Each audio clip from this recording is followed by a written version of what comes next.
আসসালামু আলাইকুম রহমতুল্লাহ। আলহামদুলিল্লাহি ওয়াহদা ওয়াসসালাতু ওয়াসসালামু আলা মান লা নাবিয়্যা বা'দা। সম্মানিত দিনী ভাই বোন, দেশ ও বিদেশ থেকে যারা এই ভিডিওটি দেখছেন এবং দেখবেন, তাদের সবাইকে আন্তরিক মোবারকবাদ জানাই। আপনারা জানেন যে আমি খেলাফত ও রাজতন্ত্র মাওলানা মওদুদী রাহিমাহুল্লাহ লিখিত এই বইটি থেকে বেশ কিছু জাল ও জয়ীফ হাদিস আপনাদের সামনে তুলে ধরবো বলে ভিডিও শুরু করেছি এবং তিনটা ভিডিও আমরা দিয়েছি। তার মধ্যে একটা ভিডিও সেটা অন্য প্রসঙ্গে ছিল, ইলমে উসুলে হাদিস সম্পর্কেই ছিল আর কি। আর দুইটা ভিডিওতে দুইটা দুর্বল রওয়ায়াত আমরা পেশ করেছি। একটা রওয়ায়াত অত্যন্ত দুর্বল ছিল, আর আজকে আরেকটা রওয়ায়াত বা দলিল আমরা পেশ করব। এখানে আমি একটা কথা স্পষ্ট বলে রাখি, সেটা হচ্ছে যে আমি আল্লাহর কাছে মনে প্রাণে দোয়া করি, বাংলাদেশ জামাত ইসলাম তারা যে জনপ্রিয়তা অর্জন করেছে, এই জামাত ইসলামের সদস্য, সক্রিয় সদস্য যারা, মুখে সমর্থক তাদের কথা বলছি না, সক্রিয় সদস্য যারা রাজপথে রক্ত দিয়েছেন, কাজ করে যাচ্ছেন, সংসদে ইসলাম প্রতিষ্ঠার জন্য আপ্রাণ চেষ্টা করে যাচ্ছেন, তাদের এই প্রচেষ্টা, তাদের এই চেষ্টা যেন সহি হাদিস মোতাবেক হয়, সহি মানহাজ মোতাবেক হয়, কোরআন এবং সুন্নাহ মোতাবেক হয়, এটাই আমি সবসময় চাই। তারা গণতান্ত্রিক পন্থা থেকে বের হয়ে, প্রচলিত নির্বাচন পন্থা থেকে বের হয়ে কোরআন এবং সুন্নাহ মোতাবেক দল পরিচালনা করে যদি সংসদে যান, তাহলে আমি আহমদুল্লাহ শহীদপুরি সবার আগে আমি তাদেরকে সাপোর্ট দেবো ইনশাল্লাহ। কিন্তু আমি তাদের নিয়াতে কোনো গলত সিদ্ধান্ত আছে এটা আমি মনে করি না, চেষ্টা তাদের ভিতরে আছে, কিন্তু তাদের ভিতরে প্রচুর পরিমাণে জাল জয়ীফ হাদিসের অনুসরণ আমি দেখতে পাচ্ছি। এবং তাদের নেতা, মূল ব্যক্তি যিনি জামাত ইসলামের প্রতিষ্ঠাতা, যিনি হাসানুল বান্নার ইখওয়ানুল মুসলিমিনের অনুকরণে এই দলটি প্রতিষ্ঠা করেছেন, সেই মাওলানা মওদুদী রাহিমাহুল্লাহ তার বইতে যখন তিনি সাহাবী তাবেঈ বিভিন্ন জনের বিরুদ্ধে ইচ্ছামতো জাল জয়ীফ বর্ণনা পেশ করে একটা মানে উম্মতের ভিতরে যে একটা বিভক্তির বীজ রোপণ করা হয়েছিল সেটাকে যে আরও বাড়িয়ে দিয়েছেন, এখান থেকে আমার কাছে মনে হচ্ছে যে আসলে জামাত ইসলামের চিন্তাভাবনার ভিতরে কিছুটা ভুলভ্রান্তি ঢুকে গেছে। কারণ জাল জয়ীফ হাদিস যতদিন পর্যন্ত উম্মাহ মেনে চলবে, ততদিন পর্যন্ত উম্মাহ কখনোই আল্লাহর প্রকৃত রহমত বরকত পাবে না, নিশ্চিতভাবে পাবে না। হাদিসের ব্যাপারে স্পষ্টভাবে নিষিদ্ধ কঠোর কথা বলা আছে যে মান কাযাবা আলাইয়া মুতাআম্মিদান ফালইয়াতাবাওয়া মাকআদাহু মিনান নার। কেউ যদি আমার দিকে কোনো কথা ধাবিত করে আর সে কথা যে আমি না বলি, তাহলে এটা কিন্তু কি হবে, মিথ্যা সে গণ্য হবে এবং তার থাকার জায়গা কোথায় হবে, জাহান্নামে যাবে। আচ্ছা, এবার দেখেন আজকে আমি যেই পৃষ্ঠা থেকে হাদিসটা দেখাবো সেটা হচ্ছে পৃষ্ঠা নাম্বার 61। ইসলামের শাসননীতি শিরোনামে তিনি প্রথমে লিখেছেন যে আল্লাহর আইনের কর্তৃত্ব থাকতে হবে, একমাত্র আল্লাহ তাআলাই সার্বভৌমত্বের অধিকারী এবং ইমানদারদের শাসন হচ্ছে মূলত খেলাফত বা আল্লাহর প্রতিনিধিত্বশীল শাসন। ঠিক আছে, তো এই কথাটা তিনি বইয়ে লিখলেও বাস্তব চিত্র হচ্ছে যে তিনি গণতন্ত্রকে সমর্থন দিয়েছেন। গণতন্ত্রে একমাত্র আল্লাহ তাআলাই সার্বভৌমত্বের অধিকারী এটা মানা হয় না। গণতন্ত্রে মানা হয় যে জনগণই সার্বভৌমত্বের অধিকারী। একদিক থেকে মওদুদী সাহেব তার বইতে বলেছেন আল্লাহ তাআলাই সার্বভৌমত্বের অধিকারী, আবার তিনি আন্দোলন করেছেন ওই সিস্টেমে, ওই পদ্ধতিতে তিনি আল্লাহ তাআলা সার্বভৌমত্ব প্রতিষ্ঠা করতে চেয়েছেন যেই পদ্ধতিতে জনগণকে সার্বভৌমত্বের অধিকারী মনে করা হয়। তাহলে বোঝা যাচ্ছে যে চিন্তাভাবনা একরকম আর কাজের গতি, চলার গতি, আচরণবিধি হয়ে গেছে তার উল্টা।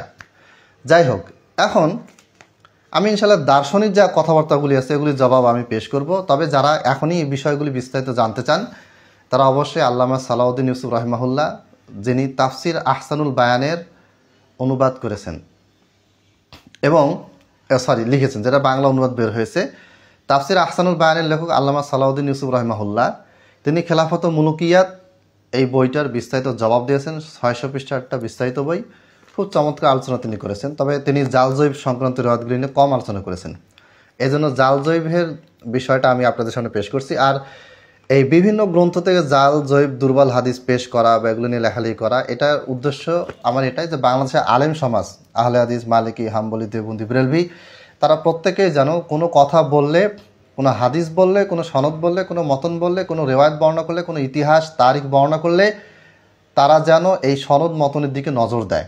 এই সচেতনতা তৈরি করা এবং কিভাবে জাল জয়ীফ হাদিসগুলিকে চেক করবে, গবেষণা করবে, এই বিষয়ে জাস্ট একটা বেসিক ধারণা দেওয়ার জন্যই কিন্তু আমার লেখনী এবং বক্তব্যের এই প্রচেষ্টা আমি চালা যাচ্ছি।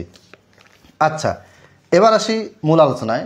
এখানে মৌদুদী সাহেব বলেছেন যে নবী সাল্লাল্লাহু আলাইহি ওয়াসাল্লাম তার অসংখ্য বাণীতে এই মূলনীতি অত্যন্ত স্পষ্টভাবে ব্যক্ত করেছেন। আলাইকুম বিকিতাবিল্লাহ আহিল্লু হালালাহু ওয়া হাররিমু হারামাহু। আল্লাহর কিতাব মেনে চলা তোমাদের জন্য অপরিহার্য। আল্লাহর কিতাব যা হালাল করে দিয়েছে তোমরা তাকে হালাল মনে করো, আর যা হারাম করেছে তোমরা তাকে হারাম মনে করো। প্রথম কথা হচ্ছে শুধুমাত্র আল্লাহর কিতাব মানা গোমরাহি, হাদিস দিয়ে আল্লাহর কিতাব মানতে হবে, 1 নম্বর। 2 নম্বর, এই যে বক্তব্যটা এটা আল্লাহ নবী সাল্লাল্লাহু আলাইহি ওয়াসাল্লাম বক্তব্য নয়। তিনি রেফারেন্স হিসেবে মাওলানা মওদুদী রাহিমাহুল্লাহ রেফারেন্স হিসেবে বলেছেন কানজুল উম্মাল, তাবারানি এবং মুসনাদে আহমদের উদ্ধৃতিতে প্রথম খণ্ড হাদিস নাম্বার 907 এবং 966। দেখেন, কানজুল উম্মালের কথা তিনি আবার আগে বলেছেন, কারণ আমি আগে বলেছি যে কীভাবে রেফারেন্স দিতে হয়, কীভাবে দলিল উপস্থাপন করতে হয়, এটা মাওলানা মওদুদী সাহেবের জানা ছিল না, থাকলে উনি বারবারই ভুলটা করতেন না। কানজুল উম্মাল কি কিতাব? ইমাম জালালউদ্দিন আস-সুয়ুতী রাহিমাহুল্লাহ তিনি একটি গ্রন্থ লিখেছেন জামউল জাওয়ামে, প্রায় 40,000 হাদিসের সংকলন আছে, সনদ ছাড়া শুধু মূল মতনগুলি পূর্বের বড় বড় কিতাবগুলি থেকে তিনি এটাকে সংকলন করেছেন। 40,000-এর বেশি হাদিস হবে।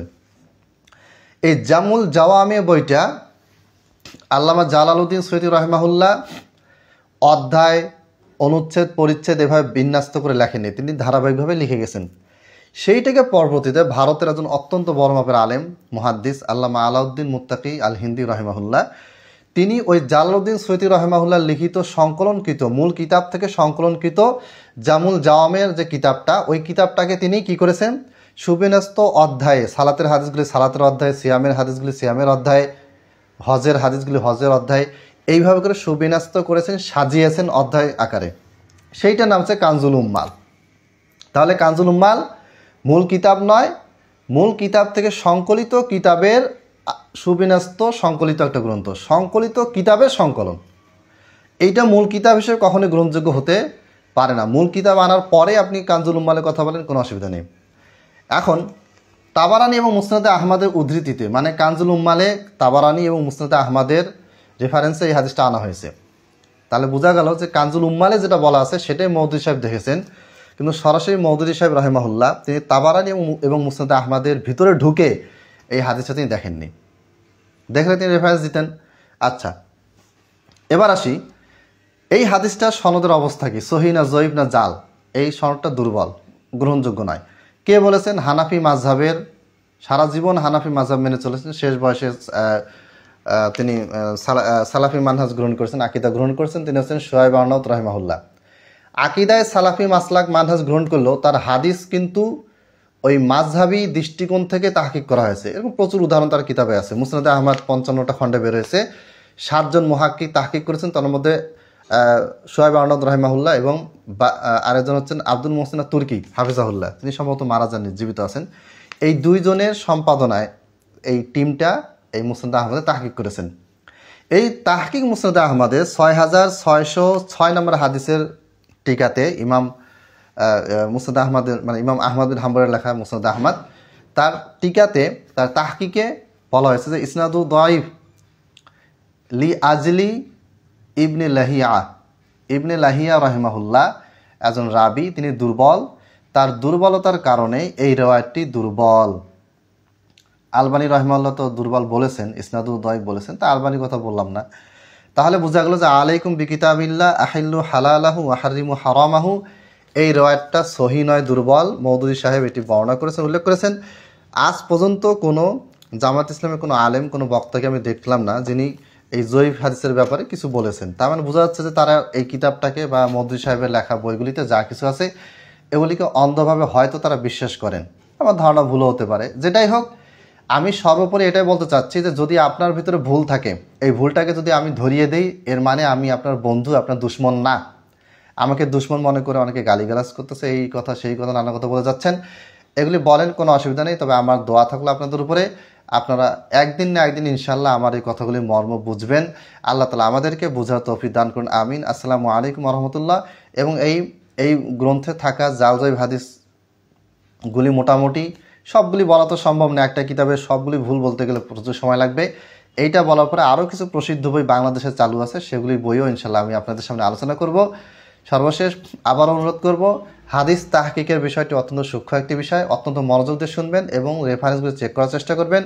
যদি কোনোভাবে না পান তাহলে আমাকে জিজ্ঞেস করবেন। আর তাবারানির যে হাদিসটা রেফারেন্স মৌদুদী সাহেব দিয়েছেন, ওইখানেও ইবনে লাহিয়া নামক দুর্বল রাবি রয়েছেন, সনদে একই ব্যক্তি রয়েছেন, একই সমস্যা দুই কিতাবে মুসনাদ আহমদেও আছে, ইমাম তাবারানির আল মৌজাবুল কাবির গ্রন্থেও আছে। অতএব কিতাব আলাদা হলেও প্রবলেম কিন্তু একই সনদ দুইটাতে আছে।